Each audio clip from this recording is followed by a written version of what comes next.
देखिए, मैं ये कहना चाह रहा था कि हमें बातों को समझना चाहिए।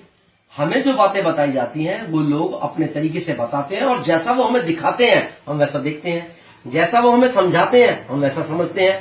पर अपना बुद्धि और अपना विवेक लगाना चाहिए। मैं आपको ये कहना चाहूंगा कि सतयुग की एक घटना है जिसमें राजा हरिश्चंद्र, जो हिंदुओं के राजा जाति से राजपूत थे, वो हुए और उनकी परीक्षा एक विश्वामित्र नाम के ब्राह्मण ने ले ली।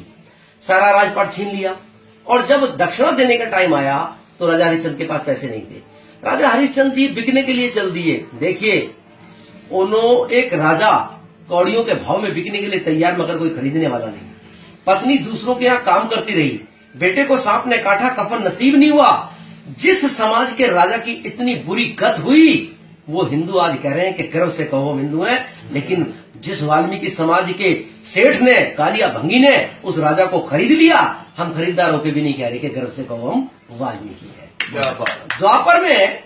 द्वापर में आप देखिए, महाराजा युधिष्ठिर ने अपना मन बहलाने के लिए एक गेम खेला, चौसर। उसमें अपनी संपत्ति हारे, राजपाट हारे, यहां तक कि अपने भाइयों की और अपनी साझा पत्नी द्रौपदी को हार गए।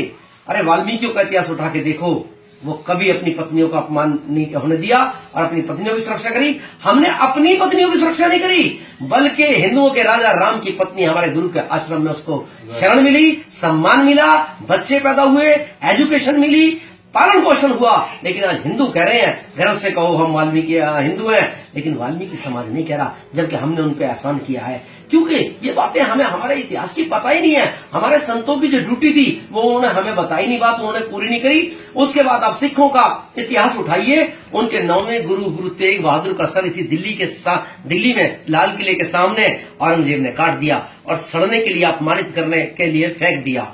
सिखों में 36 कौम है, राजपूत भी है, गुर्जर भी है, जाट भी है, जो अपने आप को दबंग बोलते हैं, लेकिन उनकी हिम्मत नहीं हुई अपने गुरु के सर को सम्मान से उठा के ले जाएं। और जब उठा के ले गया तो वाल्मीकि कौम का वीर भाई जीवन सिंह उठा के ले गया। लेकिन सिख आज बोल रहे हैं, उनकी पगड़ी की लाज हमने रखी, वो बोल रहे हैं गर्व से कहो हम सिख हैं, लेकिन वाल्मीकि समाज नहीं बोल रहा कि गर्व से कहो हम वाल्मीकि है, क्योंकि ये बात हमें किसी ने बताई नहीं।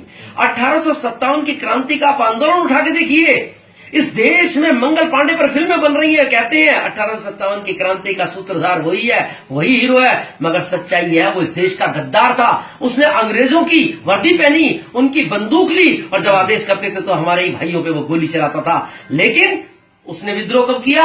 उसने विद्रोह तब किया जब उसको पता चला कि मैं जिस कारतूस को मुंह से खोलता हूं उसमें गाय और सुअर की चर्बी लगी हुई है। इसका मतलब यह हुआ उसने आंदोलन देश के लिए नहीं बल्कि अपनी जाति बचाने के लिए किया, जो सुअर और गाय की चर्बी से भंग हो गई थी। उसने अपने धर्म को बचाने के लिए, उसने अपने ब्राह्मणत्व को बचाने के लिए विद्रोह किया, देश को बचाने के लिए नहीं किया था। तब तो वर्दी और बंदूक थाम ली थी। अब ये बात उसे बताई किसने? ये बात उसे बताई उस कारतूस के कारखाने में काम करने वाले माता दीन भंगी ने। लेकिन आज देश के तमाम लोग कह रहे हैं गर्व से कहो हम हिंदुस्तानी हैं, हमें गर्व है हम भारतवासी हैं, लेकिन वाल्मीकि समाज नहीं कह रहा कि हमें गर्व है कि हम वाल्मीकि समाज से हैं जिसने देश को नई रंगत दी।